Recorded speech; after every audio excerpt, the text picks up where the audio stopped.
Christ.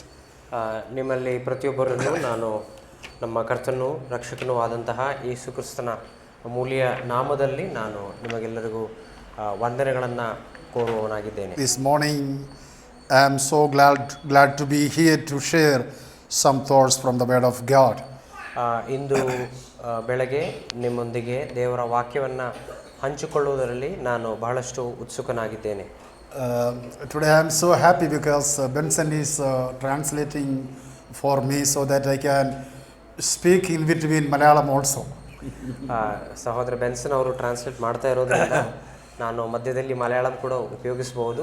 ಆ ವಿಷಯವಾಗಿ ನನಗೆ ಸಂತೋಷವಿದೆ. But I have done my preparation everything in English, so I will be speaking to you more time in English. ನನ್ನ ಪೂರ್ವ ತಯಾರಿಯೆಲ್ಲ ನಾನು ಆಂಗ್ಲ ಭಾಷೆಯಲ್ಲಿ ಮಾಡಿರೋದ್ರಿಂದ ನಾನು ಹೆಚ್ಚಾಗಿ ಇಂಗ್ಲೀಷ್ನಲ್ಲೇ ನಾನು ಹಂಚುತ್ತೇನೆ. We are here because of the cases ministry. Karnataka ಸುವಾರ್ಥ ಸೇವಾ ಸಂಸ್ಥೆಯ ಸೇವೆಯ ಪ್ರಯುಕ್ತವಾಗಿ ನಾವು ಇಲ್ಲಿದ್ದೇವೆ. Moreover, today and tomorrow, as the leader said today, that we'll be having three main subject today and tomorrow too, so that this time we will be having five main subject that we have prepared and came. ಮೊದಲು ಇಲ್ಲಿ announce ಮಾಡಿದ ರೀತಿಯಲ್ಲಿ ಇಂದು 3 ವಿಷಯಗಳು ಮತ್ತು ನಾಳೆ 2 ವಿಷಯಗಳು, ಹಾಗೆ 5 ವಿಷಯಗಳನ್ನು ನಾವು ನಿಮ್ಮೊಂದಿಗೆ ಹಂಚಲು ನಾವು ಬಂದಿದ್ದೇವೆ. So tomorrow I will be taking 2 subjects. Today we will have the first lesson that is so important and foundation when we think about our Christian lives. ಇಂದಿನ ಪ್ರಥಮ ವಿಷಯವು ಅದು ನಮ್ಮ ಕ್ರೈಸ್ತಿಯ ಜೀವನದಲ್ಲಿ ಬಹಳಷ್ಟು ಪ್ರಾಮುಖ್ಯತೆಯುಳ್ಳ ಒಂದು ವಿಷಯವಾಗಿದೆ. I don't want to go like a preaching style. This is something like a study level of teaching. Therefore, it's better if you have a paper with you and pen. It's better to have a note so that you can go through and that will help you also. ನಾನೊಂದು ಪ್ರಸಂಗ ಶೈಲಿಯಲ್ಲಿ ಇದನ್ನು ಮಾಡದೆ ಒಂದು ಅಧ್ಯಯನದ ರೀತಿಯಲ್ಲಿ ನಾನು ಇದನ್ನು ತೆಗೆದುಕೊಂಡು ಹೋಗುತ್ತೇನೆ. ನಿಮ್ಮ ಕೈಯಲ್ಲಿ ನೋಟ್ಬುಕ್ ಮತ್ತು ಪೆನ್ ಇದ್ದಲ್ಲಿ ನಿಮಗೆ ಹೇಳುವ ವಿಚಾರಗಳನ್ನು ಬರೆದಿಟ್ಟುಕೊಳ್ಳುವುದಕ್ಕೆ ಉಪಯುಕ್ತವಾಗುವುದು. The subject that I am going to speak today this beautiful morning is the assurance regarding the gospel. ನಾನಿಂದು ತೆಗೆದುಕೊಳ್ಳುವಂತಹ ಪ್ರಥಮ ವಿಷಯ ಸುವಾರ್ತೆಯ ಕುರಿತಾಗಿರುವಂತಹ ಭರವಸೆ. As we know that gospel is the foundation of the word of God. ನಮಗೆ ತಿಳಿದಿರುವ ಪ್ರಕಾರ ದೇವರ ವಾಕ್ಯದ ಆಧಾರ ಅದು ಸುವಾರ್ತೆಯಾಗಿದೆ. ಸುವಾರ್ತೆ ಅನ್ನೋದು Even when we come to the Old Testament, chapter 3, Genesis chapter 3 and verse number 15, that verse is known as a proto-evangelion.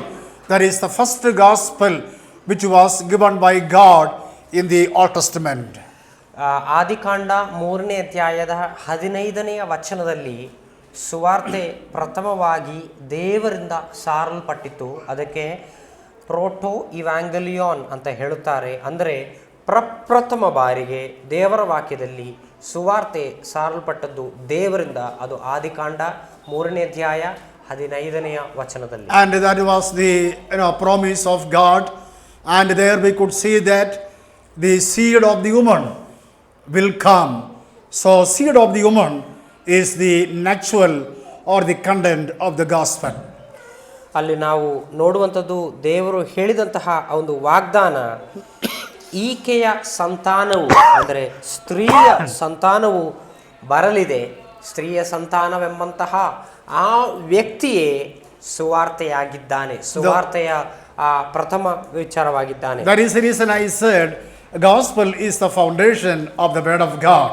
ಆದ್ದರಿಂದಲೇ ನಾನು ಹೇಳಿದ್ದು ದೇವರ ವಾಕ್ಯದ ಆಧಾರ ಸುವಾರ್ತೆಯಾಗಿದೆ. When we talk about gospel is not only the news, but also it combines with it is a person. ಸುವಾರ್ತೆ ಅಂದರೆ ಕೇವಲ ಒಂದು ವಾರ್ತೆ ಮಾತ್ರವಲ್ಲ, ಅದು ಒಬ್ಬ ವ್ಯಕ್ತಿಯನ್ನ ಸೂಚಿಸುವಂತದ್ದಾಗಿದೆ. We read in Luke chapter 24 and verse number 44, and where Jesus Christ was telling to his disciple that, see, in the Old Testament, the whole Old Testament, like the law of Moses or prophetical books, book of Psalms, okay, they're all, you read about me. So the whole Old Testament is, we can say that about our Lord Jesus Christ.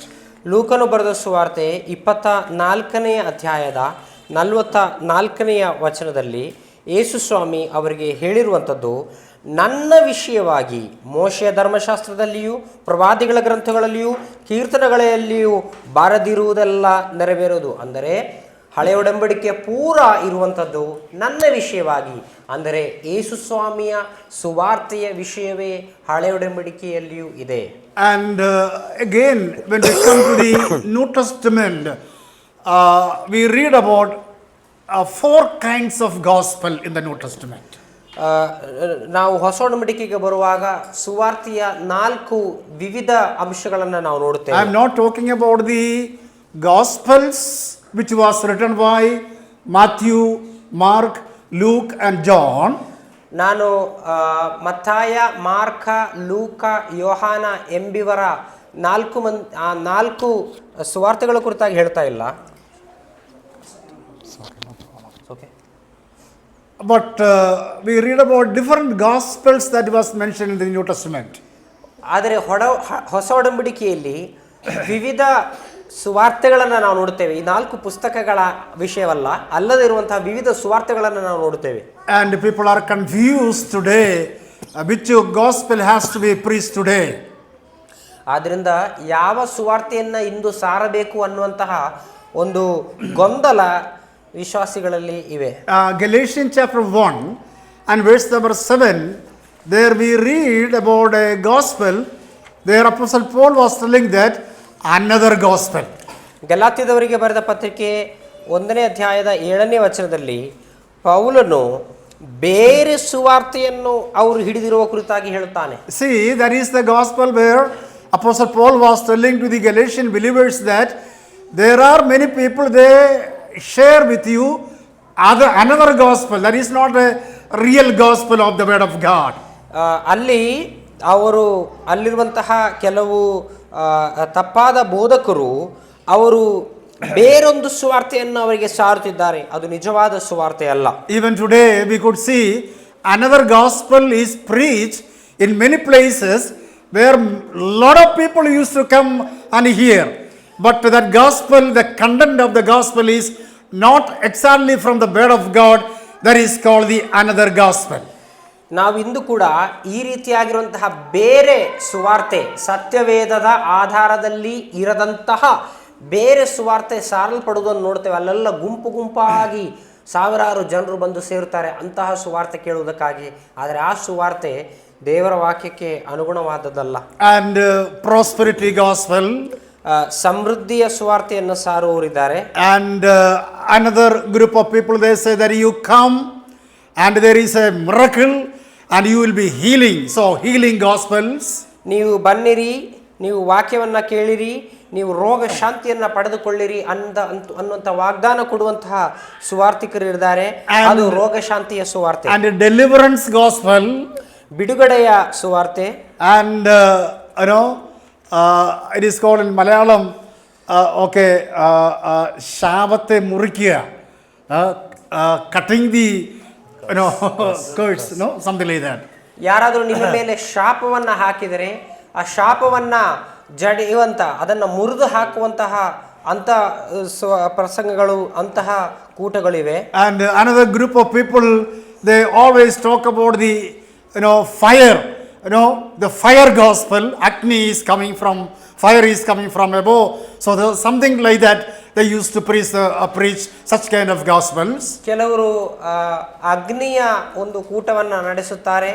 ಒಂದು ಅಗ್ನಿ ಬಂದು ನಿಮ್ಮ ಮೇಲೆ ಆವರಿಸುತ್ತದೆ ಎಂಬುದಾಗಿ ಅಗ್ನಿಯ ಸುವಾರ್ತೆಯನ್ನು ಕೂಡ ನಾವು ಈ ಲೋಕದಲ್ಲಿ ನೋಡುತ್ತೇವೆ. So we could see even in this world many people, they are preaching another gospel and many people are attracted and they are coming to them, but the result is nothing, and there we don't see any spiritual growth or the content of the gospel preached there. ಈ ರೀತಿಯಾಗಿ ವಿವಿಧವಾದ ಸುವಾರ್ತೆಗಳನ್ನು ನಾವು ನೋಡುತ್ತಾ ಬರುವಾಗ ಈ ವಿವಿಧವಾದ ದೇವರ ವಾಕ್ಯಕ್ಕೆ ಅನುಗುಣವಲ್ಲದಂಥ ಸುವಾರ್ತೆ ಸ್ಕೂಟಗಳಲ್ಲಿ ಅನೇಕರು ಬಂದು ಸೇರ್ತಾರೆ.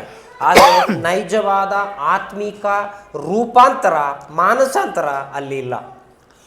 Another gospel is known as a gospel of kingdom. Okay, that is the we know that John the Baptist he preached in the beginning.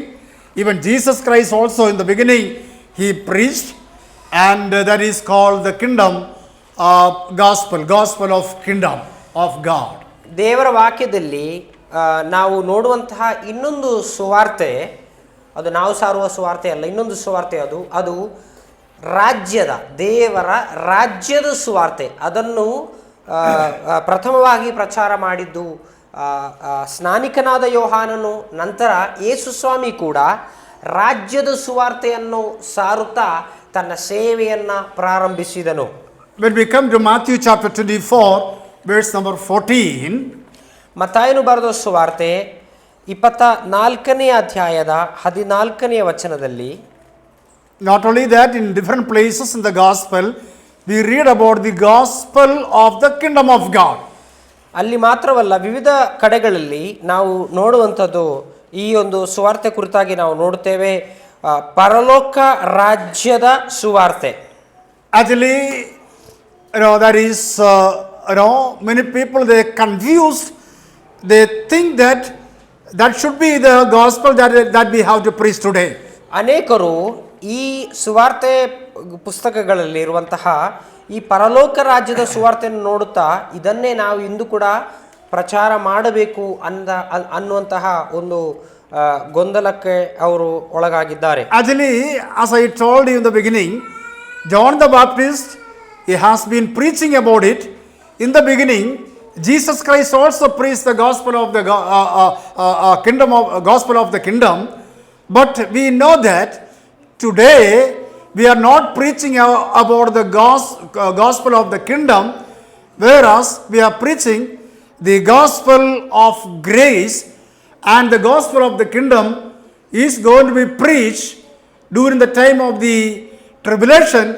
Literally, that kingdom is going to come in after the tribulation, that is called 1,000 years or millennial kingdom. ಸ್ನಾನಿಕನಾದ ಯೋಹಾನನು ಮತ್ತು ಕರ್ತನಾದ ಯೇಸು ಕ್ರಿಸ್ತನು ಪರಲೋಕ ರಾಜ್ಯದ ಸುವಾರ್ತೆಯನ್ನು ಸಾರುತ್ತಾ ಪ್ರಾರಂಭ ಮಾಡಿದರೂ ಸಹ ನಾವು ದೇವರ ವಾಕ್ಯದಲ್ಲಿ ನೋಡುವಾಗ ನಂತರ ಅದರಿಂದ ಬದಲಾಗಿ ನಾವು ನಂತರ ನೋಡುವಂಥದ್ದು ಕೃಪೆಯ ಸುವಾರ್ತೆ. ಈ ಕೃಪೆಯ ಸುವಾರ್ತೆಯನ್ನು ನಾವು ಇಂದು ನಾವು ಸಾರುತ್ತಿದ್ದೇವೆ. ಈ ಸುವಾರ್ತೆಯಲ್ಲಿ ನಾವು ನಂಬಿಕೊಂಡಿದ್ದೇವೆ. ಮತ್ತು ಈ ಪರಲೋಕ ರಾಜ್ಯದ ಸುವಾರ್ತೆ ಸಾರುವಂಥ ಒಂದು ಸಮಯವಿದೆ. ಅದು ಮಹಾ ಸಂಕಷ್ಟದ ಆ ಕಾಲದಲ್ಲಿ ಸಾರಲ್ಪಡುವಂಥ ಸುವಾರ್ತೆ ಪರಲೋಕ ರಾಜ್ಯದ ಸುವಾರ್ತೆ. ಯಾಕಂದರೆ ಆ ಮಹಾ ಸಂಕಟ ಕಾಲದ ನಂತರ ದೇವರು ತನ್ನ ರಾಜ್ಯವನ್ನು ಈ ಭೂಮಿಯಲ್ಲಿ 1000 ವರ್ಷಗಳ ಕಾಲ ಆತನು ಸ್ಥಾಪಿಸುತ್ತಾನೆ. ಆ ರಾಜ್ಯದ ಕುರಿತಾಗಿರುವಂತಹ ಸುವಾರ್ತೆ ಮಹಾ ಸಂಕಟ ಕಾಲದಲ್ಲಿ ಪ್ರಚಾರ ಮಾಡಲ್ಪಡುತ್ತದೆ. And about that we know that 2 witnesses will come from heaven, and we don't know the names are not given. Most of the people they believe that Moses and Elijah, and they are going to preach the gospel of the kingdom, and thereafter the tribulation period we know that God is going to establish millennial kingdom, and regarding that the message was given, gospel was given, that is called the kingdom gospel or the gospel of kingdom of God. ಆ ಮಹಾಸಂಕಟ ಕಾಲದಲ್ಲಿ 2 ಸಾಕ್ಷಿಗಳು ಪರಲೋಕದಿಂದ ಬಂದು ಅವರು ಸುವಾರ್ತೆಯನ್ನು 2 ಸಾಕ್ಷಿಗಳು ಆ ಪರಲೋಕ ರಾಜ್ಯದ ಸುವಾರ್ತೆಯನ್ನು ಸಾರುತ್ತಾರೆ. ಅವರ ಹೆಸರುಗಳು ಬರೆಯಲ್ಪಟ್ಟಿಲ್ಲ, ಆದರೆ ಮೋಶೆ ಮತ್ತು ಎಲಿಯನು ಎಂಬಂತಹ ಅಭಿಪ್ರಾಯ ಅನೇಕರ ದೇವ ಸೇವಕರಲ್ಲಿ ಇದೆ. ಆ ಇಬ್ಬರು ವ್ಯಕ್ತಿಗಳು ಅವರು ಸುವಾರ್ತೆಯನ್ನು ಸಾರಿದ ನಂತರ ದೇವರು 1000 ವರ್ಷಗಳ ಆಳ್ವಿಕೆಯನ್ನು ಈ ಭೂಮಿಯಲ್ಲಿ ನಡೆಸುತ್ತಾನೆ. ಅದೇ ದೇವರ ರಾಜ್ಯ. And one more gospel that we read in Revelation chapter 14 and verse number 6, it is called gospel of eternal. eternal gospel, gospel of eternal. Revelation chapter 14, verse number 6. ಪ್ರಕಟಣೆ ಗ್ರಂಥ 14ನೇ ಅಧ್ಯಾಯದ 6ನೇ ವಚನದಲ್ಲಿ ನಾವು ನೋಡುವಂಥದ್ದು ನಿತ್ಯವಾದ ಶುಭ ವರ್ತಮಾನವು, ಅದು ಎಂದೆಂದಿಗೂ ಇರುವಂತಹ ನಿತ್ಯವಾದ ಸುವಾರ್ತೆ. And that gospel is going to be preached by the angels, and that is focusing on the eternity which is going to come after the millennium. ಈ 1000 ವರ್ಷಗಳ ಆಳ್ವಿಕೆಯ ನಂತರ ಬರುವಂತಹ ನಿತ್ಯ ರಾಜ್ಯದ ಕುರಿತಾಗಿ, ನಿತ್ಯ ಯುಗದ ಕುರಿತಾಗಿರುವಂತಹ ಒಂದು ಪ್ರಚಾರವಾಗಿದೆ ಈ ನಿತ್ಯವಾದ ಶುಭ ವರ್ತಮಾನ. ಇದನ್ನು ಪ್ರಚಾರ ಮಾಡುವಂಥದ್ದು ದೂತರು. So in the word of God we could see different kinds of gospel. I said number 1, another gospel. 4 ಥರದ ಸುವಾರ್ತೆಗಳನ್ನು ನಾವು ದೇವರ ವಾಕ್ಯದಲ್ಲಿ ನೋಡುತ್ತೇವೆ. ಮೊದಲನೇದಾಗಿ ನಾನು ಹೇಳಿದ್ದು ಬೇರೊಂದು ಸುವಾರ್ತೆ. And number 2, gospel of kingdom of God. ಎರಡನೆಯದು ಪರಲೋಕ ರಾಜ್ಯದ ಸುವಾರ್ತೆ. Then we have seen gospel of eternal. ನಂತರ ನಾವು ನೋಡಿರುವಂಥದ್ದು ಈ ನಿತ್ಯವಾದ ಶುಭ ವರ್ತಮಾನ ಅಥವಾ ನಿತ್ಯವಾದ ಸುವಾರ್ತೆ. And also I mentioned gospel of grace. ಅದು ಮಾತ್ರವಲ್ಲ, ನಾನು ಹೇಳಿದ ತರ ಕೃಪೆಯ ಸುವಾರ್ತೆ. Acts chapter 20 and verse number 21. ಅಪೊಸ್ತಲ ಕೃತ್ಯಗಳು 20ನೇ ಅಧ್ಯಾಯ ಅದರ 21ನೇ ವಚನದಲ್ಲಿ, 24ನೇ ವಚನದಲ್ಲಿ, ಆದರೆ ಪ್ರಾಣವನ್ನು ಉಳಿಸಿಕೊಳ್ಳುವುದೇ ವಿಶೇಷವೆಂದು ನಾನು ಎಣಿಸುವುದಿಲ್ಲ, ದೇವರ ಕೃಪೆಯ ವಿಷಯವಾದ ಸುವಾರ್ತೆ. ದೇವರ ಕೃಪೆಯ ವಿಷಯವಾದ ಸುವಾರ್ತೆ. See, that is a gospel that we read there, the gospel of grace. ಇದು ದೇವರ ಕೃಪೆಯ ಸುವಾರ್ತೆ. And also we read the gospel of Christ, okay, that we read in Romans chapter 1 verse number 16. ನಾವು ಅದೇ ರೀತಿಯಾಗಿ ಕ್ರಿಸ್ತನ ಸುವಾರ್ತೆ ಎಂಬಂತಹ ಪ್ರಯೋಗವನ್ನ ರೋಮ 1:16ರಲ್ಲಿ ನಾವು ನೋಡುತ್ತೇವೆ. And both of them will go together with one idea. Actually today we preach not another gospel, not gospel of the kingdom, not the gospel of eternal, but the gospel of grace and Christ. ನಾವು ಇಂದು ಸಾರುವಂತಹ ಸುವಾರ್ತೆ ಬೇರೊಂದು ಸುವಾರ್ತೆಯಲ್ಲ, ಪರಲೋಕ ರಾಜ್ಯದ ಸುವಾರ್ತೆಯಲ್ಲ, ಆ ನಂತರ ದೂತರು ಸಾರುವಂತಹ ಆ ನಿತ್ಯವಾದ ಸುವಾರ್ತೆಯಲ್ಲ. ಬದಲಾಗಿ ನಾವಿಂದು ಸಾರುವಂತಹ ಸುವಾರ್ತೆ ದೇವರ ಕೃಪೆಯ ಸುವಾರ್ತೆ, ಕ್ರಿಸ್ತನ ಸುವಾರ್ತೆ. Just for the introduction I said all these things.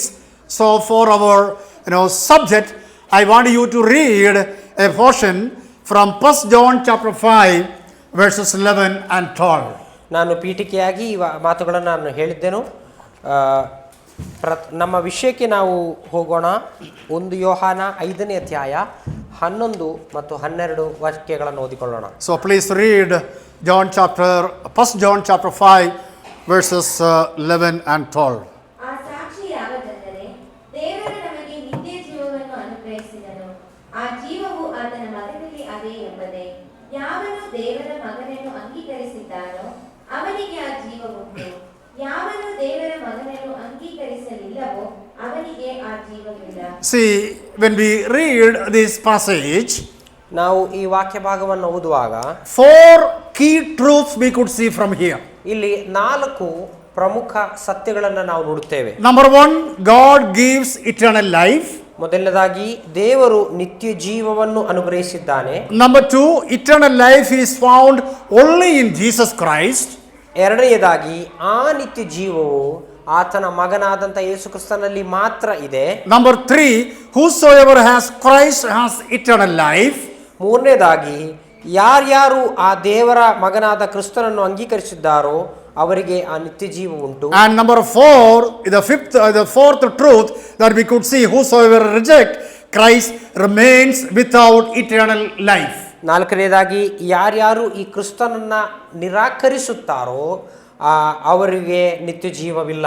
So when we talk about the assurance of regarding the gospel, ನಮ್ಮ ವಿಷಯವಾದಂತಹ ಸುವಾರ್ತೆ ಕುರಿತಾಗಿರುವಂತಹ ಭರವಸೆ ಅನ್ನೋದಾಗಿ ಹೇಳುವಾಗ, number 1, we need to understand God's plan for salvation.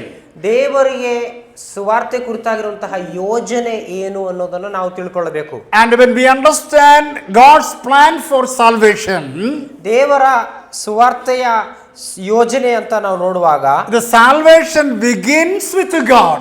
That is very important point that we ought to know in our lives. ನಾವೆಲ್ಲರೂ ತಿಳ್ಕೊಳ್ಳಬೇಕಾದಂತಹ ಒಂದು ಪ್ರಾಥಮಿಕ ಸತ್ಯವೇನೆಂದರೆ ಸುವಾರ್ತೆಯ ಉಗಮ ದೇವರಲ್ಲಿ.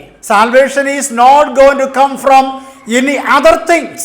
ಸುವಾರ್ತೆ ಬೇರೆ ಯಾವುದರಿಂದಲೂ ಬರುವುದಿಲ್ಲ. Through water baptism, salvation is not going to come to us. ನೀರಿನಲ್ಲಿ ಮುಳುಗಿಸಿಕೊಂಡು ದೀಕ್ಷಾ ಸ್ನಾನ ಮಾಡಿಸಿಕೊಳ್ಳುವುದರಿಂದ ಸುವಾರ್ತೆ ಬರುವುದಿಲ್ಲ. If you are giving some money to some places or if you are visiting some areas to have a moksha or salvation, they are not going to give us the salvation. ಹಣಕಾಸು ವೆಚ್ಚ ಮಾಡಿ ತೀರ್ಥಯಾತ್ರೆಗಳನ್ನ ಮಾಡುವುದರ ಮೂಲಕವಾಗಿ ಸುವಾರ್ತೆ ರಕ್ಷಣೆ ಉಂಟಾಗುವುದಿಲ್ಲ. Bible very clearly says that salvation begins with God.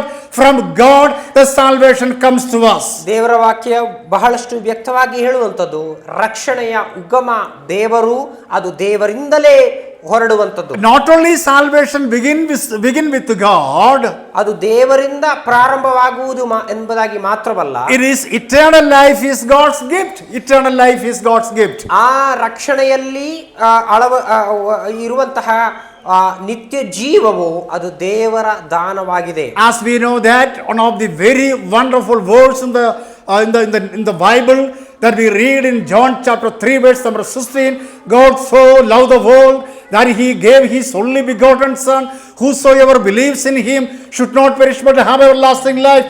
There we could see the content of the gospel. ನಾವು ದೇವರ ವಾಕ್ಯದಲ್ಲಿರುವಂತಹ ಅತಿ ಸುಂದರವಾದಂತಹ ಆ ವಾಕ್ಯವನ್ನು ನಾವು ಗಮನಿಸುವಾಗ ಯೋಹಾನ 3:16 ದೇವರು ಲೋಕದ ಮೇಲೆ ಎಷ್ಟೋ ಪ್ರೀತಿಯನ್ನಿಟ್ಟು ತನ್ನ ಒಬ್ಬನೇ ಮಗನನ್ನು ಕೊಟ್ಟನು, ಆತನಲ್ಲಿ ನಂಬುವೊಬ್ಬನಾದರೂ ನಾಶವಾಗದೆ ಎಲ್ಲರೂ ನಿತ್ಯ ಜೀವನ ಪಡೆಯಬೇಕೆಂದು ಆತನನ್ನು ಕೊಟ್ಟನು ಎಂಬುದಾಗಿರುವಂತಹ ವಾಕ್ಯದಲ್ಲಿ ಸುವಾರ್ತೆಯ ಅಂಶವನ್ನು ನಾವು ನೋಡುತ್ತೇವೆ. So eternal life is God's gift that is given by God. ಈ ನಿತ್ಯ ಜೀವವೆಂಬುದು ದೇವರು ಕೊಡುವಂತಹ ದಾನವಾಗಿದೆ. And also one of the thing that we ought to know that Jesus Christ is the only source of eternal life. ಈ ನಿತ್ಯ ಜೀವದ ಏಕೈಕ ಮೂಲ ಯೇಸು ಸ್ವಾಮಿ ಒಬ್ಬನೇ. Eternal life only comes from God, that we read in the book of Acts chapter 4 verse number 12 that there is only one name that is above the earth and under the heavens, which is given for the salvation, that is the name of our Lord Jesus Christ. ಅಪೊಸ್ತಲ ಕೃತ್ಯಗಳು 4ನೇ ಅಧ್ಯಾಯದ 12ನೇ ವಚನದಲ್ಲಿ ಬರಬೇಕಾದ ರಕ್ಷಣೆಯು ಇನ್ನಾರಲ್ಲಿಯೂ ಸಿಕ್ಕುವುದಿಲ್ಲ, ಆ ಹೆಸರಿನಿಂದಲೇ ಹೊರತು, ಅಂದರೆ ಕ್ರಿಸ್ತನ ಹೆಸರಿನಿಂದಲೇ ಹೊರತು ಆಕಾಶದ ಕೆಳಗೆ ಮನುಷ್ಯರೊಳಗೆ ಕೊಡಲ್ಪಟ್ಟಿರುವ ಬೇರೆ ಯಾವ ಹೆಸರಿನಿಂದಲೂ ನಮಗೆ ರಕ್ಷಣೆಯಾಗುವುದಿಲ್ಲ. Salvation is not found in religion. ಮತ ಯಾವುದೇ ಮತದಲ್ಲಿ ನಾವು ರಕ್ಷಣೆಯನ್ನ ಕಂಡುಕೊಳ್ಳುವುದಿಲ್ಲ. And also it's not found in good works. ಅದು ಸತ್ಕಾರ್ಯಗಳಲ್ಲಿ ನಾವು ಸುವಾರ್ತೆ ಕಂಡುಕೊಳ್ಳುವುದಿಲ್ಲ. Or through human effort that is not going to come to us. ಮಾನುಷಿಕ ಪ್ರಯತ್ನಗಳಿಂದ ಸುವಾರ್ತೆ ರಕ್ಷಣೆ ಉಂಟಾಗುವುದಿಲ್ಲ. That's what I said. Many places they are confused. And many believers, they believe that salvation comes because of the water baptism. ಅನೇಕ ವಿಶ್ವಾಸಿಗಳಲ್ಲಿ ಅನೇಕ ಕಡೆಗಳಲ್ಲಿ ಈ ಗೊಂದಲವಿದೆ, ದೀಕ್ಷಾ ಸ್ನಾನದ ಮೂಲಕವಾಗಿ ರಕ್ಷಣೆ ಉಂಟಾಗುತ್ತದೆ ಎಂಬುದಾಗಿ ತಿಳ್ಕೊಂಡಿರುತ್ತಾರೆ. Sometime when I go for the personal evangelism, I used to ask the question, are you saved? ನಾನು ವೈಯಕ್ತಿಕವಾಗಿ ಸುವಾರ್ತೆ ಹಂಚುವುದಕ್ಕಾಗಿ ಹೋಗುವಾಗ ನೀವು ರಕ್ಷಣೆ ಹೊಂದಿದ್ದೀರಾ ಅನ್ನುವಂತ ಪ್ರಶ್ನೆ ಕೇಳುವಾಗ And they say, yes, I am saved. ಅವರು ಹೇಳುತ್ತಾರೆ, ಹೌದು ನಾನು ರಕ್ಷಣೆ ಹೊಂದಿದ್ದೇನೆ. And again the question I used to ask, how you got saved? How you have been saved? ನೀವು ಹೇಗೆ ರಕ್ಷಣೆಯನ್ನ ಹೊಂದಿದ್ದೀರಿ ಅನ್ನೋ ಪ್ರಶ್ನೆ ನಾನು ಕೇಳುವಾಗ And some people will say like this, ಕೆಲವರು ಈ ರೀತಿಯಾಗಿ ಹೇಳ್ತಾರೆ, see, I have taken the baptism, ನೋಡ್ರಿ ನಾನು ದೀಕ್ಷಾ ಸ್ನಾನ so I am ತೆಗೆದುಕೊಂಡಿದ್ದೇನೆ, saved. ಆದ್ರಿಂದ ನಾನು ರಕ್ಷಣೆ ಹೊಂದಿದ್ದೇನೆ. Some group of people, they say that I born in a Christian family, so I am saved. ಕೆಲವರು ಹೇಳುತ್ತಾರೆ, ನಾನು ಕ್ರೈಸ್ತಿಯ ಕುಟುಂಬದಲ್ಲೇ ಹುಟ್ಟಿ ಬೆಳೆದವನು, ಆದ್ರಿಂದ ನಾನು ರಕ್ಷಣೆ And ಹೊಂದಿದ್ದೇನೆ. every evening night, we have a family prayer. There I used to pray and sing, so I am saved. ಪ್ರತಿದಿನ ಮನೆಯಲ್ಲಿ ಇರುವಂತಹ ಕುಟುಂಬದ ಪ್ರಾರ್ಥನೆಯಲ್ಲಿ ನಾನು ಪಾಲ್ಗೊಂಡು ಹಾಡು ಹಾಡುತ್ತೇನೆ, ಆದ್ದರಿಂದ ನಾನು ರಕ್ಷಣೆ And ಹೊಂದಿದ್ದೇನೆ. every church assemblies, meetings, I go and I attend, therefore I am saved. ಸಭೆಯ ಕೂಟಗಳಲ್ಲೆಲ್ಲ ನಾನು ಪಾಲ್ಗೊಂಡಿದ್ದೇನೆ, ಆದ್ದರಿಂದ ನಾನು ರಕ್ಷಣೆ ಹೊಂದಿದ್ದೇನೆ. No, no, no, no, no. That is not the answer. ಇದಲ್ಲ ಅದರ ಉತ್ತರ. And Jesus Christ, and He is the source of the salvation. He gives the eternal life in our life. That is the answer. ಯೇಸು ಕ್ರಿಸ್ತನೇ ರಕ್ಷಣೆಯ ಮೂಲವಾಗಿದ್ದಾನೆ, ಆತನೇ ನಮಗೆ ನಿತ್ಯ ಜೀವನ ದಾನವಾಗಿ ಕೊಡುತ್ತಾನೆ. So salvation begins with God. ಆದ್ದರಿಂದ ರಕ್ಷಣೆಯ ಉಗಮ ದೇವರು. And it is the gift of God, or eternal life is the gift of God. ಆ ದೇವರ ದಾನವಾಗಿದೆ ರಕ್ಷಣೆ, ಆ ದೇವರ ದಾನವಾಗಿದೆ ನಿತ್ಯ ಜೀವ. The source of the eternal life is our Lord Jesus Christ. ಈ ನಿತ್ಯ ಜೀವದ ಮೂಲ ನಮ್ಮ ಕರ್ತನಾದ ಯೇಸು ಕ್ರಿಸ್ತನು. So God's plan for salvation comes to us only through our Lord Jesus Christ. ದೇವರಿಗೆ ನಮ್ಮ ರಕ್ಷಣೆ ಕುರಿತಾಗಿರುವಂತಹ ದೇವರ ಯೋಜನೆಯು ನಮಗೆ ನಮ್ಮ ಜೀವನದಲ್ಲಿ ಅದು ಅಳವಡಿಸಲ್ಪಡುವುದು ಯೇಸು ಕ್ರಿಸ್ತನ ಮೂಲಕವಾಗಿ. The second thing that I want to share with you, the problem of man's separation from God. ಎರಡನೇ ವಿಚಾರ ನಾನು ಇದರಲ್ಲಿ ಹೇಳಲು ಬಯಸುವಂಥದ್ದು, ಮನುಷ್ಯನು ದೇವರಿಂದ ಬೇರ್ಪಟ್ಟಿದ್ದಾನೆ ಅನ್ನುವಂತಹ ಮನುಷ್ಯನ ಸಮಸ್ಯೆ. Why you and I, why the people, they need the salvation?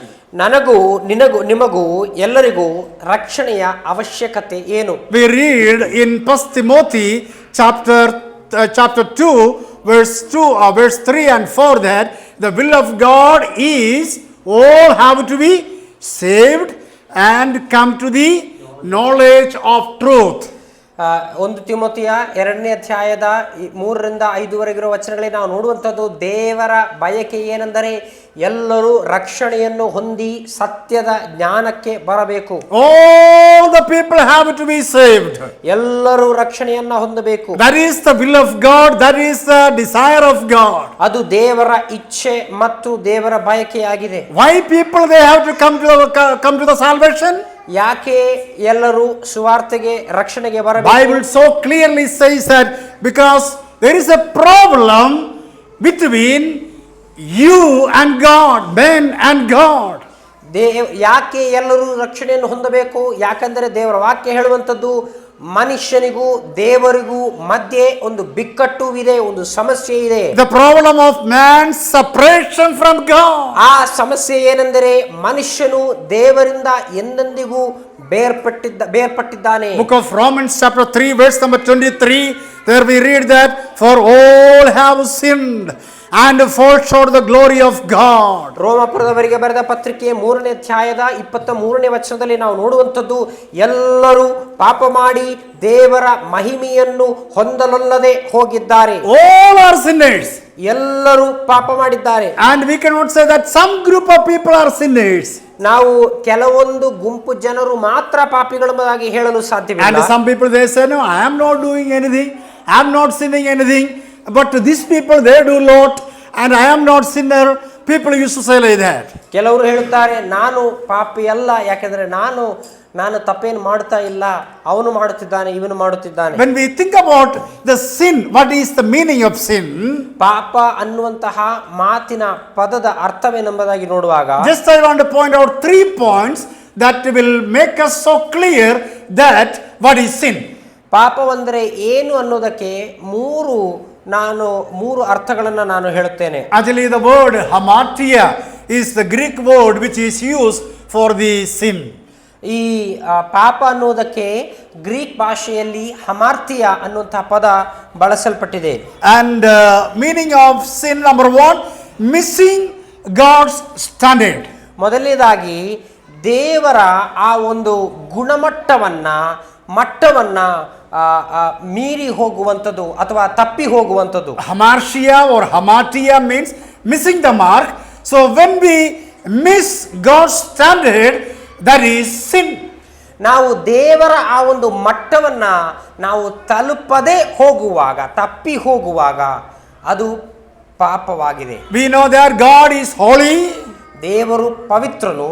And He Himself, He is holy, and the people those who are those who want to come to him, they also should be holy. ದೇವರು ಪವಿತ್ರನಾಗಿರುವುದರಿಂದ ಆತನ ಕಡೆಗೆ ಬರುವವರೆಲ್ಲರೂ ಪವಿತ್ರರಾಗಿರಬೇಕು. And when a person is not holy and not keeping the standard of God, which means he is a sinner.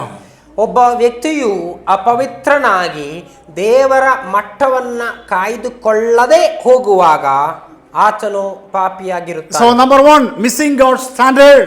ಮೊದಲನೇದಾಗಿ ದೇವರ ಮಟ್ಟವನ್ನ ತಲುಪದೆ ಹೋಗುವಂತದ್ದು ಪಾಪ. And second meaning is that is disobeying God's law. ಎರಡನೇದಾಗಿ ದೇವರ ಆಜ್ಞೆಗಳನ್ನ ಅನುಸರಿಸದೇ ಇರುವುದು, ದೇವರ ಆಜ್ಞೆಗೆ ನಾವು ತೋರಿಸುವಂತ ಅವಿಧೇಯತೆ ಪಾಪ. When God says you don't do that one, when you do that one, you are doing sin, means that is sin. ದೇವರು ಮಾಡಬಾರದೆಂಬುದಾಗಿ ನಮಗೆ ಹೇಳುವುದನ್ನ ನಾವು ಮಾಡುವಾಗ ಅದು ಪಾಪವಾಗಿರುತ್ತದೆ. When God says that you do it, and when you are not doing that what God said you do it, that is also sin. ನೀವು ಇದನ್ನು ಮಾಡಬೇಕು ಅನ್ನುವಂತಹ ಆಜ್ಞೆಯನ್ನು ದೇವರು ಕೊಟ್ಟಿರುವಾಗ ಅದನ್ನು ಮಾಡದೆ ಹೋಗುವುದು ಪಾಪವಾಗಿದೆ. So disobeying God's law is sin. ದೇವರ ಶಾಸ್ತ್ರವನ್ನ ಆಜ್ಞೆಗಳನ್ನ ಮೀರುವಂತದ್ದು, ಅವಿಧೇಯತೆ ತೋರಿಸುವಂತದ್ದು ಪಾಪವಾಗಿದೆ. So the third meaning of sin is falling short of God's holiness. ಮೂರನೆಯ ವ್ಯಾಖ್ಯಾನ ದೇವರ ಪವಿತ್ರತೆಯ ಆ ಒಂದು ಮಟ್ಟವನ್ನ ತಲುಪದೆ ಹೋಗುವುದು ಪಾಪ. Maybe for this we can write down, or you can keep this Bible reference, Romans chapter 3 verse number 10. No need to read, we don't have time to read. ರೋಮ 3:10 ಗುರುತಿಸಿಕೊಳ್ಳಿರಿ. Romans chapter 3:23 we already read. ರೋಮ 3:23 ನಾವು ಓದಿದೆವು. In the Old Testament we will take on verse that is from the Ecclesiastes chapter 7 verse number 27-20.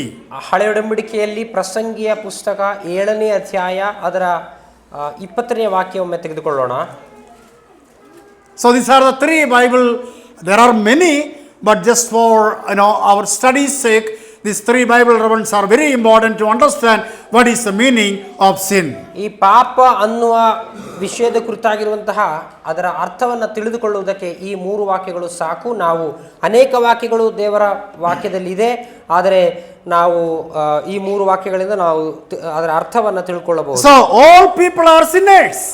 ಎಲ್ಲರೂ ಪಾಪಿಗಳಾಗಿದ್ದಾರೆ. And second one is ಎರಡನೆಯ ವಿಷಯ, sin separates us from God. ಎಲ್ಲರೂ ಪಾಪಿಗಳಾಗಿದ್ದಾರೆ ಒಂದು. ಎರಡನೆಯದು, ಪಾಪವು ನಮ್ಮನ್ನು ದೇವರಿಂದ ಅಗಲಿಸುತ್ತದೆ. Isaiah chapter 59 ಯೆಶಾಯ 59ನೇ ಅಧ್ಯಾಯ verse number 2. ಎರಡನೆಯ ವಚನದಲ್ಲಿ There we read that your iniquities have separated you from your God. ದೇವರಿಂದ ನಿಮ್ಮನ್ನು ಅಗಲಿಸಿರುವುದಂತ ನಿಮ್ಮ ಅಪರಾಧಗಳೇ ನಿಮ್ಮ ದೇವರಿಂದ ನಿಮ್ಮನ್ನು ಅಗಲಿಸುತ್ತಾ ಬಂದಿವೆ. So when your sin or iniquities or your sinful nature, when you have that one, that will separate you from God. ನಮ್ಮ ಅಪರಾಧಗಳು ಮತ್ತು ನಮ್ಮ ಅವಿಧೇಯತೆಗಳು ಇವು ನಮ್ಮನ್ನು ದೇವರಿಂದ ಅಗಲಿಸುತ್ತದೆ. When we come to Habakkuk chapter 1 verse number 13, ಹಬಕ್ಕೂಕ್ ಗ್ರಂಥ 1ನೇ ಅಧ್ಯಾಯ ಅದರ 13ನೇ ವಾಕ್ಯಕ್ಕೆ ನಾವು ಬರುವಾಗ, and there we see that your eyes are too pure to look on evil. ನಿನ್ನ ದೇವರೇ, ನಿನ್ನ ಕಣ್ಣುಗಳು ಪಾಪವನ್ನು ನೋಡಲಾರದಷ್ಟು, ಕೆಡುಕನ್ನು ನೋಡಲಾರದಷ್ಟು ಪವಿತ್ರವಾಗಿದೆ. So there it look on evil. So Habakkuk chapter 1 verse number 13. ಹಬಕ್ಕೂಕ್ 1:13 ಕೇಡನ್ನು ನೋಡಲಾರದ ಅಪವಿತ್ರ ದೃಷ್ಟಿಯುಳ್ಳವನೇ. See, so there we read that, see, when you are looking on evil, you are under the control of the world or of the devil. ಆದ್ರಿಂದ ಪ್ರಿಯರೇ, ನಾವು ಕೇಡನ್ನು ನೋಡುವಾಗ, ನಾವು ಅಪವಿತ್ರವಾದನ್ನು ನೋಡುವಾಗ ನಾವು ಸೈತಾನನ ಅಧೀನತೆಯಲ್ಲಿದ್ದೇವೆ. Sin separates from God. ಪಾಪವು ನಮ್ಮನ್ನ ದೇವರಿಂದ ಅಗಲಿಸುತ್ತದೆ. Because God is holy. ಯಾಕಂದರೆ ದೇವರು ಪವಿತ್ರನಾಗಿದ್ದಾನೆ. Number 2, sin creates a barrier between God and man. ಎರಡನೆಯದಾಗಿ ಪಾಪವು ಮನುಷ್ಯನಿಗೂ ದೇವರಿಗೂ ಮಧ್ಯೆ ಒಂದು ಡೊಂಗುರವನ್ನು ಸ್ಥಾಪಿಸುತ್ತದೆ. Number 3, sin brings spiritual death. ಮೂರನೇದಾಗಿ ಪಾಪವು ಆತ್ಮಿಕ ಮರಣವನ್ನ ತರುತ್ತದೆ. We know about the death. There are 3 kinds of death. 3 ರೀತಿಯಾದಂತಹ ಮರಣಗಳು ಇದೆ. Number 1, physical death. ಮೊದಲನೇದಾಗಿ ಶಾರೀರಿಕವಾದಂತಹ ಮರಣ. Today or tomorrow we are going to die. So physically we are going to die. ಇಂದಲ್ಲ ನಾಳೆ ನಾವು ಸಾಯಲೇಬೇಕು. But when we read about spiritual death, ಆದರೆ ಆತ್ಮಿಕ ಮರಣದ ಕುರಿತಾಗಿ ನಾವು ನೋಡುವಾಗ Ephesians chapter 2 verse number 1, ಎಫೆಸಿಯ 2ನೇ ಅಧ್ಯಾಯದ 1ನೇ ವಚನದಲ್ಲಿ there we read you have dead in trespasses and sins. ಅಲ್ಲಿ ನಾವು ನೋಡುವಾಗ ನೀವು ಅಪರಾಧಗಳ ಮತ್ತು ಪಾಪಗಳ ದೆಸೆಯಿಂದ ಸತ್ತವರಾಗಿದ್ದೀರಿ. So spiritual death comes to us in our birth, means when we are born, the same moment, okay, the spiritual birth that is coming to our lives. ನಾವು ಶಾರೀರಿಕವಾಗಿ ಈ ಲೋಕದಲ್ಲಿ ಹುಟ್ಟುವಂತ ಕ್ಷಣದಲ್ಲಿಯೇ ಆತ್ಮೀಕವಾಗಿ ಸತ್ತವರಾಗಿಯೇ ಈ ಲೋಕದಲ್ಲಿ ನಾವು ಹುಟ್ಟುತ್ತೇವೆ. And we know that the eternal death that is going to happen if you are not going to be saved. ನಾವು ಈ ಪಾಪ ಮತ್ತು ಅದರ ಮರಣದಿಂದ ನಾವು ಬಿಡುಗಡೆ ಹೊಂದದೇ ಹೋದಲ್ಲಿ ನಾವು ಆ ನಿತ್ಯವಾದ ಮರಣಕ್ಕೆ ಸೇರುತ್ತೇವೆ. So all people are sinners. ಎಲ್ಲರೂ ಪಾಪಿಗಳಾಗಿದ್ದಾರೆ. ಒಂದು, sin separates us from God. ಎರಡನೇದಾಗಿ ಪಾಪ ನಮ್ಮನ್ನು ದೇವರಿಂದ ಅಗಲಿಸುತ್ತದೆ. And third one is God's love for sinners. ಮೂರನೇದಾಗಿ ಪಾಪಿಗಳ ಕಡೆ ಇರುವಂತಹ ದೇವರ ಪ್ರೀತಿ. Romans chapter 5 verse number 8. ರೋಮಾಪುರದವರಿಗೆ ಬರೆದ ಪತ್ರಿಕೆ 5ನೇ ಅಧ್ಯಾಯದ 8ನೇ ವಚನದಲ್ಲಿ, And there we read, but God demonstrate his own love toward us in that while we were still sinners, Christ died for us. ಆದರೆ ನಾವು ಪಾಪಿಗಳಾಗಿದ್ದಾಗಲೂ ಕ್ರಿಸ್ತನು ನಮಗೋಸ್ಕರ ಪ್ರಾಣ ಕೊಟ್ಟಿದ್ದರಲ್ಲಿ ದೇವರು ನಮ್ಮ ಮೇಲೆ ತನಗಿರುವ ಪ್ರೀತಿಯನ್ನು ಸಿದ್ಧಾಂತಪಡಿಸಿದ್ದಾನೆ. We read that God so loved this world. ದೇವರು ಲೋಕದ ಮೇಲೆ ಎಷ್ಟೋ ಪ್ರೀತಿಯನ್ನಿಟ್ಟನು. God loved us before we loved him. ನಾವು ಆತನನ್ನು ಪ್ರೀತಿಸುವುದಕ್ಕಿಂತ ಮುಂಚೆಯೇ ಆತನು ನಮ್ಮನ್ನು ಪ್ರೀತಿಸಿದನು. How he loved you and I. ಹೇಗೆ ಆತನು ನನ್ನನ್ನು ನಿಮ್ಮನ್ನು ಪ್ರೀತಿಸಿದನು. He sent only his begotten son for you and I. ಆತನು ತನ್ನ ಏಕೈಕ ಕುಮಾರನನ್ನು ನಮಗೋಸ್ಕರ ಕಳುಹಿಸಿಕೊಡುವುದರಲ್ಲಿ On the cross of Calvary he died for the sinners. Calvary ಶಿಲುಬೆಯ ಮೇಲೆ ಪಾಪಿಗಳಿಗೋಸ್ಕರವಾಗಿ ಆತನು ಸತ್ತನು. The cross reveals God's love. ಆ ಕಲ್ವಾರಿ ಶಿಲುಬೆಯು ದೇವರ ಪ್ರೀತಿಯನ್ನ ಪ್ರಕಟಿಸುವಂತದಾಗಿದೆ. See 1 John chapter 4. ಒಂದು ಯೋಹಾನ 4ನೇ ಅಧ್ಯಾಯದಲ್ಲಿ And verses 4 and 10, verses 9 and 10. ಅದರ 4ನೇ ಅಧ್ಯಾಯದ 9-10 ವಚನಗಳಲ್ಲಿ, Please read that verse. ದೇವರು ತನ್ನ ಒಬ್ಬನೇ ಮಗನನ್ನು ನಾವು ಆತನ ಮೂಲಕ ಜೀವಿಸುವುದಕ್ಕಾಗಿ ಲೋಕಕ್ಕೆ ಕಳುಹಿಸಿಕೊಟ್ಟದರಲ್ಲಿಯೇ ದೇವರ ಪ್ರೀತಿಯು ನಮ್ಮಲ್ಲಿ ಪ್ರತ್ಯಕ್ಷವಾಗಿದೆ. See, there we see the love of God is revealed. How God sent his son, through that the love of God is revealed. ದೇವರು ತನ್ನ ಒಬ್ಬನೇ ಮಗನನ್ನು ನಾವು ಆತನ ಮೂಲಕವಾಗಿ ಜೀವಿಸುವುದಕ್ಕಾಗಿ ದೇವರು ಕಳುಹಿಸಿಕೊಟ್ಟದರಲ್ಲಿ ಆ ಪ್ರೀತಿ ಪ್ರತ್ಯಕ್ಷವಾಗಿದೆ. So we ought to understand that God's love for sinners. ನಾವು ದೇವರಿಗೆ ಪಾಪಿಗಳ ಮೇಲಿರುವಂತಹ ಪ್ರೀತಿಯನ್ನು ನಾವು ತಿಳ್ಕೊಳ್ಳಬೇಕು. The other things that we ought to understand, ನಾಲ್ಕನೆಯದಾಗಿ the futility of human works. ಮನುಷ್ಯನ ಪ್ರಯತ್ನಗಳ ಅದರ ವಿಫಲತೆ. Many people they think that if you do some good work we can go to heaven. ಅನೇಕರು ಈ ರೀತಿಯಾಗಿ ಚಿಂತಿಸುತ್ತಾರೆ, ನಾವು ಸತ್ಕಾರ್ಯಗಳನ್ನು ಮಾಡಿದರೆ ಪರಲೋಕಕ್ಕೆ ಹೋಗಬಹುದು. But scripture is so clear. ಆದರೆ ದೇವರ ವಾಕ್ಯ ಬಹಳಷ್ಟು ಸ್ಪಷ್ಟವಾಗಿದೆ. Ephesians chapter 2 verses 8 and 9, there we read that good works cannot save you and I. ಎಫೆಸದವರಿಗೆ ಬರೆದ ಪತ್ರಿಕೆ 2ನೇ ಅಧ್ಯಾಯದ 8-9 ವಚನಗಳಲ್ಲಿ ನಾವು ನೋಡುವಂಥದ್ದು, ರಕ್ಷಣೆಯು ಸತ್ಕ್ರಿಯೆಗಳಿಂದ ಪುಣ್ಯ ಕ್ರಿಯೆಗಳಿಂದ ಉಂಟಾಗುವಂಥದ್ದಲ್ಲ. For by grace you have been saved through faith, not by works. ನಂಬಿಕೆಯ ಮೂಲಕ ಕೃಪೆಯಿಂದಲೇ ರಕ್ಷಣೆ ಹೊಂದಿದವರಾಗಿದ್ದೀರಿ. ಆ ರಕ್ಷಣೆಯು ನಿಮ್ಮಿಂದ ಉಂಟಾದದಲ್ಲ, ಅದು ದೇವರ ವರವೇ. Salvation is God's gift. ಅದು ಆ ರಕ್ಷಣೆಯು ದೇವರ ವರವೇ. Good works cannot earn salvation. ಪುಣ್ಯ ಕ್ರಿಯೆಗಳಿಂದ ರಕ್ಷಣೆಯನ್ನ ಗಳಿಸಿಕೊಳ್ಳಲು ಸಾಧ್ಯವಿಲ್ಲ. No one can boast before God that, through my works I got the salvation. ನನ್ನ ಪುಣ್ಯ ಕ್ರಿಯೆಗಳಿಂದ ನಾನು ರಕ್ಷಣೆಯನ್ನು ಸಂಪಾದಿಸಿಕೊಂಡಿದ್ದೇನೆ ಎಂಬುದಾಗಿ ಯಾರಿಗೂ ದೇವರ ಸನ್ನಿಧಿಯಲ್ಲಿ ಕೊಚ್ಚಿಕೊಳ್ಳುವುದಕ್ಕೆ ಸಾಧ್ಯವಿಲ್ಲ. Through the grace of God we have been saved. ದೇವರ ಕೃಪೆಯಿಂದಲೇ ನಾವು ರಕ್ಷಣೆಯನ್ನ ಹೊಂದಿದ್ದೇವೆ. I cannot boast that it is because of my studies or my works and my qualification and quality I got the salvation. ನನ್ನ ಓದು, ವ್ಯಾಸಂಗ, ನನ್ನ ಸತ್ಕ್ರಿಯೆಗಳು, ನನ್ನ ಯೋಗ್ಯತೆಗಳು, ನನ್ನ ಗುಣಗಳು, ಗುಣಲಕ್ಷಣಗಳು, ಇವುಗಳಿಂದ ನಾನು ರಕ್ಷಣೆಯನ್ನು ಹೊಂದಿದ್ದೇನೆಂಬುದಾಗಿ ಯಾರಿಗೂ ಕೊಚ್ಚಿಕೊಳ್ಳುವುದಕ್ಕೆ I cannot say that I believe, so I believe, that's what I got saved. ನಾನು ರಕ್ಷಣೆ ಹೊಂದಿದ್ದರಿಂದ ನಾನು ನಂಬಿದ್ದರಿಂದ ರಕ್ಷಣೆ ಹೊಂದಿದ್ದೇನೆ. Of course we believed, ನಾವು ನಂಬಿದ್ದೇವೆ, but through the grace we are believed. ಆದರೆ ಆ ನಂಬಿಕೆ ಕೂಡ ಆತನ ಕೃಪೆಯಿಂದಲೇ ನಾವು ನಂಬಿಕೆ ಇಡಲು ಸಾಧ್ಯ. Especially for the salvation, I used to say always like this, according to chapter 2 verse number 8 of Ephesians. ಈ ಎಫೆಸ 2:8 ಆಧಾರದಲ್ಲಿ ನಾನು ರಕ್ಷಣೆ ಕುರಿತಾಗಿ ಈ ರೀತಿಯಾಗಿ ನಾನು ಹೇಳುತ್ತೇನೆ. There we read grace and faith result to salvation. ಅಲ್ಲಿ ನಾವು ನೋಡುವಂತದ್ದು ಕೃಪೆ ಮತ್ತು ನಂಬಿಕೆ ಇದೆರಡು ಸೇರಿ ರಕ್ಷಣೆ ಉಂಟಾಯಿತು. The grace has to come from God. ಈ ಕೃಪೆ ದೇವರಿಂದ ಬರಬೇಕು. The faith has to come from the person who believes. ಈ ರಕ್ಷಣೆ ಹೊಂದುವಂತ ನಂಬುವಂತ ವ್ಯಕ್ತಿಯಿಂದ ಈ ನಂಬಿಕೆ ಅನ್ನೋದು ಬರಬೇಕು. But without grace a person cannot believe.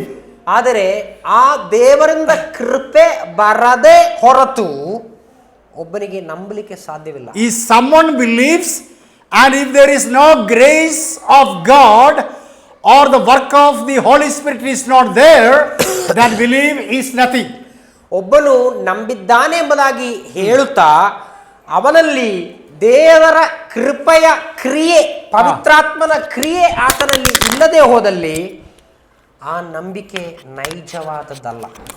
So just I want to tell you that that through grace and by faith we are saved, nothing to do with our works.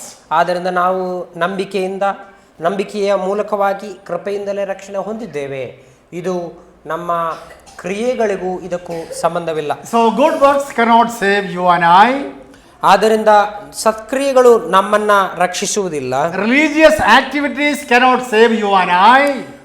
ಧಾರ್ಮಿಕ ಚಟುವಟಿಕೆಗಳು ನಮ್ಮನ್ನು ರಕ್ಷಿಸುವುದಿಲ್ಲ. We read in chapter 3, Romans chapter 3, verse 9 and 10 that there is none righteous, not even one.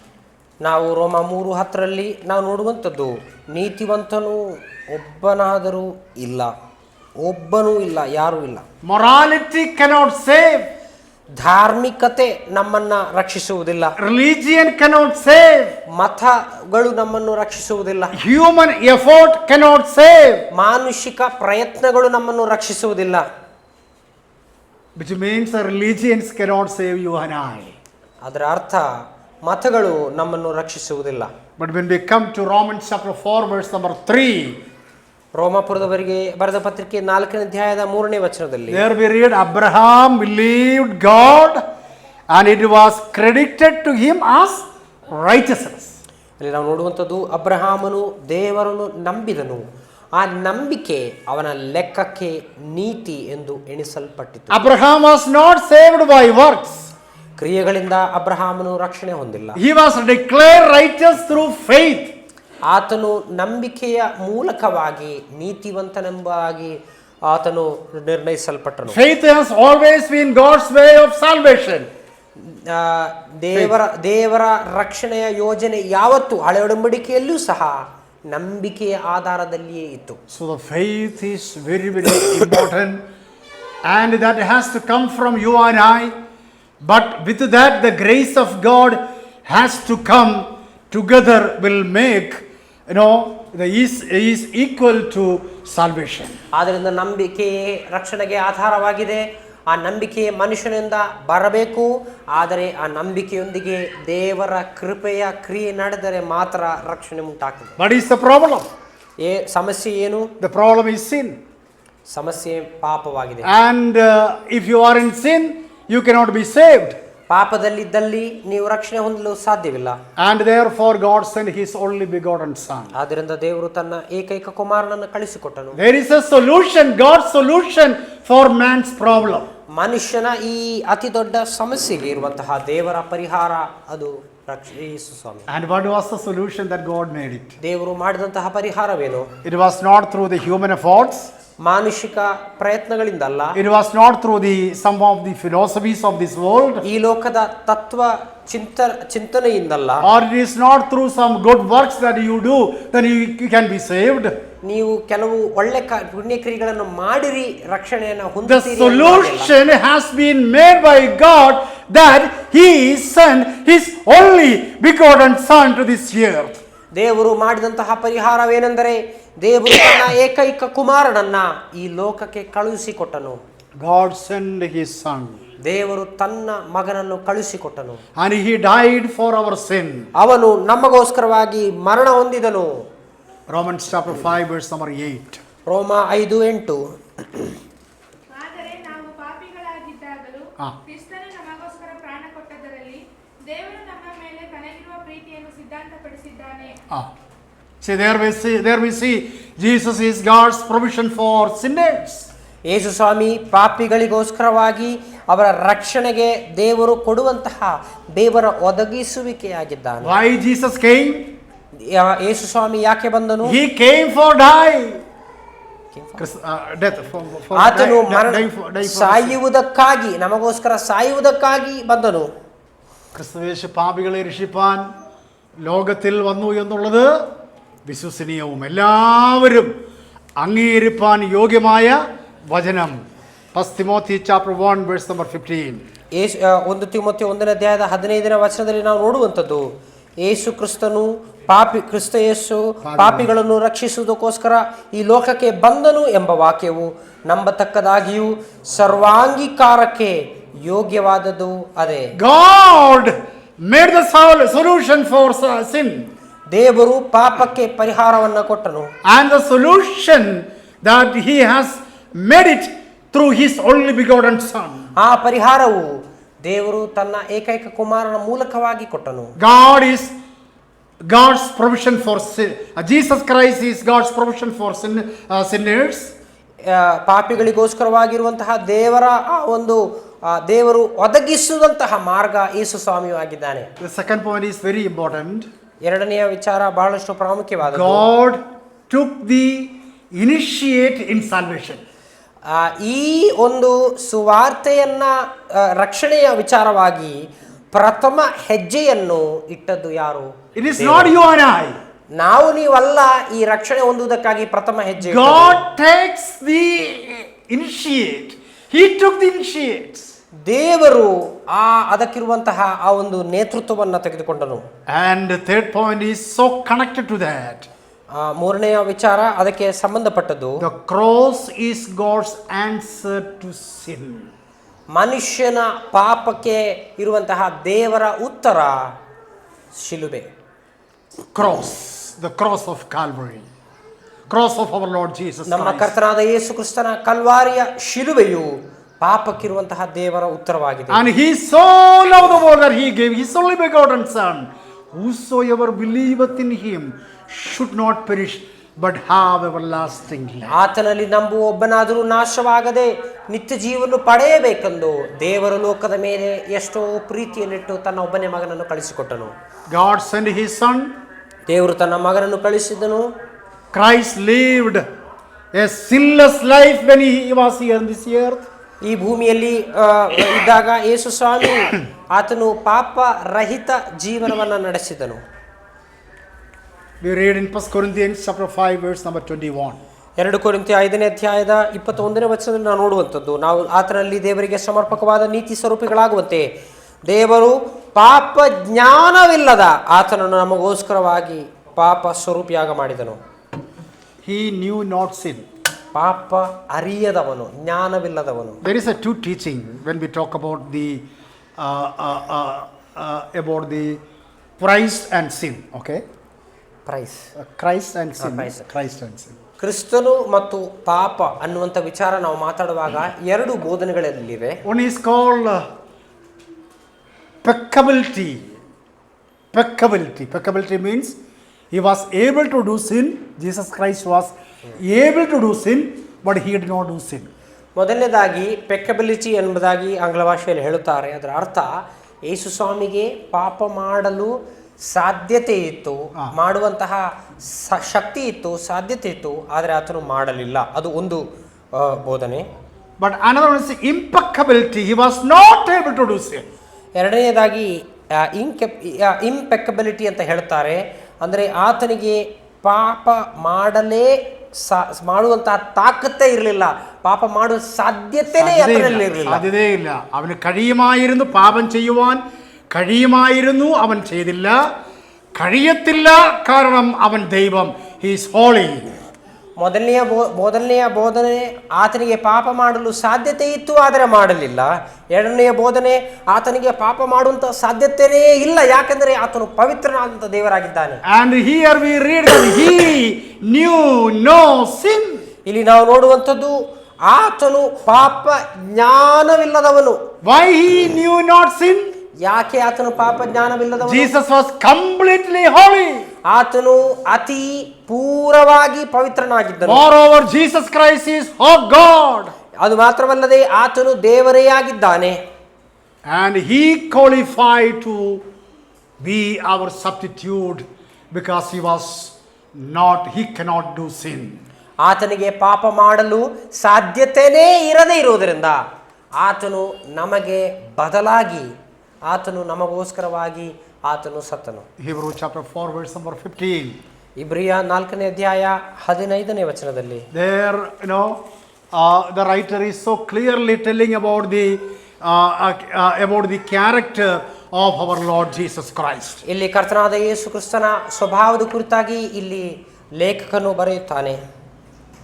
15. ಯಾಕಂದರೆ ನಮಗಿರುವ ಮಹಾಯಾಜಕನು ನಮ್ಮ ನಿರ್ಬಲಾವಸ್ಥೆಯಲ್ಲಿ ಅನ್ನು ಕುರಿತು ಅನುತಾಪವಿಲ್ಲದವನು ಅಲ್ಲ, ಆತನು ಸರ್ವ ವಿಷಯಗಳಲ್ಲಿ ನಮ್ಮ ಹಾಗೆ ಶೋಧನೆಗೆ ಗುರಿಯಾದನು, ಪಾಪ ಮಾತ್ರ ಮಾಡಲಿಲ್ಲ. ಪಾಪ ಮಾತ್ರ. He was, apart from sin, he suffered. He has gone through all kinds of struggles, but all these things he did apart from the sin. ಆತನು ಪಾಪ ಹೊರತಾಗಿ ಸಕಲ ವಿಷಯಗಳಲ್ಲಿ, ಸರ್ವ ವಿಷಯದಲ್ಲಿ ನಮಗೆ ಸಮನಾಗಿ ಶೋಧನೆಗೆ ಗುರಿಯಾದನು. First Peter chapter 2 verse number 22. 1 ಪೇತ್ರ 2ನೇ ಅಧ್ಯಾಯ ಅದರ 22ನೇ ವಚನದಲ್ಲಿ, and 2 Corinthians chapter 5 verse 21.